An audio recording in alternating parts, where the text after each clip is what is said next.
No assumptions라는 말을 되게 많이 해요. assumption은 절대 있어서는 안 된다. 그러니까 그냥 말 그대로 받아들이지 않으면 안 돼요. 그래서 무조건 클리어 커뮤니케이션, 오버 커뮤니케이션 하고.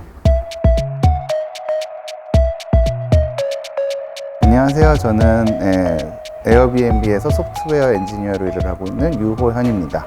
여기 와서 이제 느낀 가장 큰 프로페셔널의 기본 자세는 뭐냐면 내 일을 회사에서 하는 거예요. 이게 우리는 항상 회사가 상수고 회사 안에 내가 들어가 있다고 생각을 하면은 동기부여가 될 일도 없죠. 그 내가 회사를 위해서 일을 하지 않고 내 일을 하는데 그걸 회사에서 한다고 생각하면은 나에게 일어날 수 있는 일은 제일 좋은 일은 최대한으로 많이 배우고 여기서 내 실력을 펼쳐서 그만큼에 대한 대가를 받는 거예요. 회사가 망하는데 회사가 망하는 거에 신경 쓰는 사람이 별로 없어요. 왜냐하면 뭐 야후의 엔지니어들이 야후가 좀 이렇게 안 좋아지면서 힘들었지만 그대로 나와서 트위터 서치를 만들었어요. 트위터에서 사람들이 또 와가지고서는 에어비앤비도 만들고 우버도 만들고 뭐 페이스북 계속 사람들이 돌아다니고 또 스타트업도 가서 만들고 계속 그 최고의 인재들이 돌아다니는 거예요. 나에게 있어서 제일 중요한 건 뭐냐면 이 회사에 오래 있는 게 아니에요. 이 회사에서 나가서 어느 회사에 내가 갈 수 있느냐예요. 자기 실력을 계속 이제 갈고 닦고 더 자기 자신을 업계에 프루브를 해야겠죠. 그 마인셋으로 오기까지는 물론 외국인들은 미국 애들은 바로바로 그 생각을 했지만 저는 처음에는 왜 일을 안 주지? 어떻게 하면 이 회사에 오래 있을 수 있지? 어떻게 하면 승진할 수 있지를 생각을 했었는데 그게 문제가 아닌 거더라고요.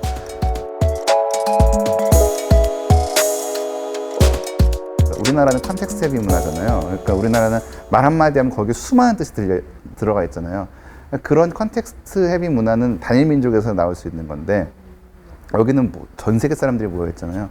어떤 사람은 저리 가라고 했을 때 기분 나빠서 하는 소리일 수도 있고 어떤 사람은 그냥 이동을 요청하는 걸 수도 있고 어떤 사람은 저리 가는 게 어떻겠어요 라는 뭐 서제스천일 수도 있고 그냥 굉장히 다른 문맥을 가지고 얘기를 한단 말이에요.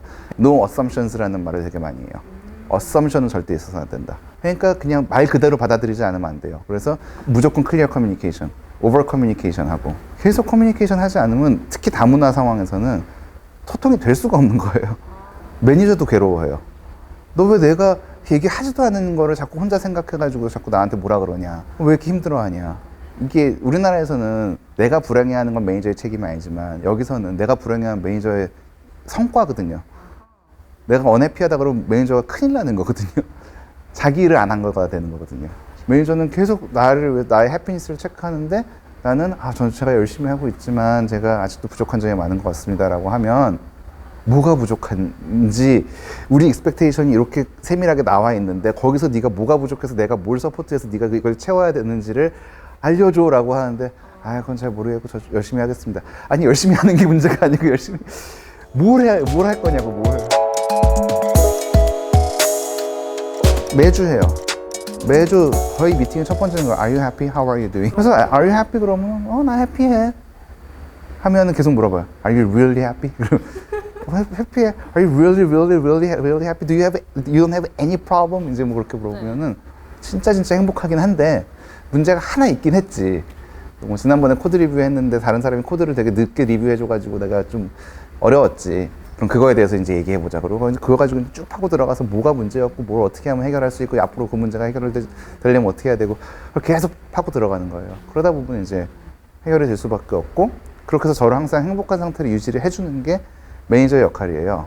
네, 그래서 나 어제 밤새서 와이프랑 싸우느라고 일을 못하겠어 라고 하면은 뭐 그런 일이 있었다는 건 아니고 그러면은 부부 카운슬링까지 추천을 해주고 그리고 이제 매니저랑 얼마 전에 원어원을 했는데 첫 번째 질문이 그거였어요. 야, 너 회사에 오래 있을 거 아니잖아. 그래서 네가 나갈 때 어떤 사람이 되고 싶어라 그러는 거예요. 네가 나중에 나가서 뭐 페이먼트 전문가로 하고 싶어? 아니면 뭐 트랜스포테이션 전문가로서 하고 싶어? 백핸드 전문가로 브랜딩을 하고 싶어? 그래서 나는 뭐 저기 백핸드 전문가로서 뭐 트랜스포테이션과 페이먼트에 뭐 그 엑스퍼티즈가 있는 사람으로서 브랜드를 하고 싶어라고 하면 그럼 우리가 거기에 맞춰서 너에게 일도 어사인 해주고 그거에 맞춰서 네가 그 스킬을 배울 수 있도록 제가 만약에 지금은 제가 백핸드 엔지니어인데 제가 뭐 나중에 나는 풀스택 엔지니어가 되고 싶어라고 하면은 지금부터 저한테 프론트엔드 쪽 일을 많이 주는 거죠.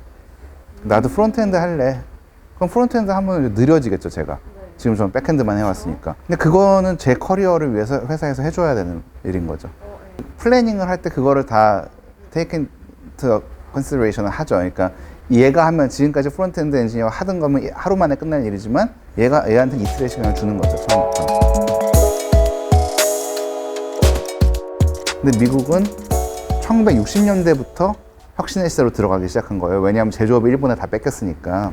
그래서 계속 이것도 해보고 저것도 해보고 한국에서 나온 게 이 실리콘밸리 모델인 거예요. 60년 걸린 거예요. 근데 우리나라는 이거를 2, 3년 만에 체질 전환을 해야 되는 거예요. 일본은 한 30년, 40년 동안 이런 고민을 했어요. 체제 전환을 안 하고 계속 탑다운 제조업 위주로 갔어요. 그래서 우리나라는 점점 제조업이 위축되고 있고, 근데 일본이 하이테크 요건 장악하고 있고, 그럼 우리나라는 점점 이렇게 줄어들겠죠? 그럼 여기서 우리나라가 할 수 있는 게 뭐냐? 문화산업, 케이팝을 하든가, 아니면은 소프트웨어에서도 일본은 소프트웨어 안 했거든요, 결국은. 우리가 그걸 먹든가. 그럼 먹으려면 어떻게 해야 되냐? 위계 조직으로 소프트웨어 하면 망한다.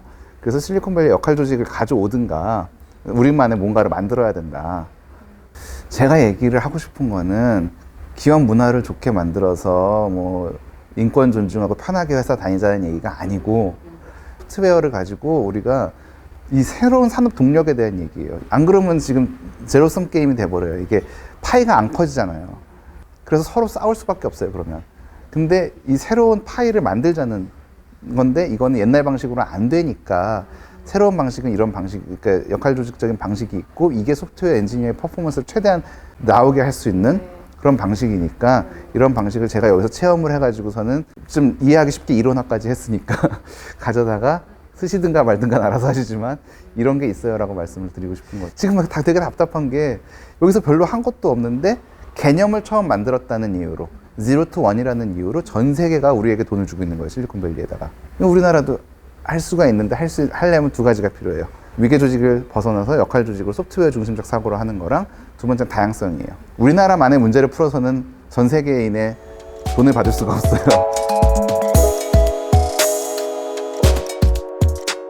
그러니까 실리콘밸리 기업을 얘기할 때 스타트업들이 돈 벌려고 하면 망해요.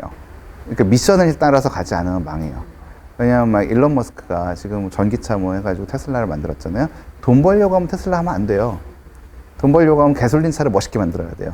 근데 전기차를 하는 이유는 이 사람의 미션이 전기차 만들어서 많이 파는 게 미션이 아니라 전 인류의 에너지 문제를 해결하고 싶은 미션이 있는데 전 인류의 에너지 문제를 해결하기 위해서는 전기차가 당연히 필요한데 전기차가 안 팔린다. 그건 그냥 넘어야 되는 숙제인 거지. 이게 돈 벌려고 하면 이거 접고 그러면 이제 안 되겠죠. 앞으로 최종 목적을 이룰 수가 없겠죠. 이제 그런 과정에 있는 거라서 최종 목적을 따라가야 되는데 돈만 생각하면 ROI 안 나오니까 접어. 그럼 망하는 거예요, 회사가. 예. 이제 그렇게 생각을 하면 개인도 마찬가지예요. 개인도 그냥 단순히 돈 벌려고 그러면은 어려워요.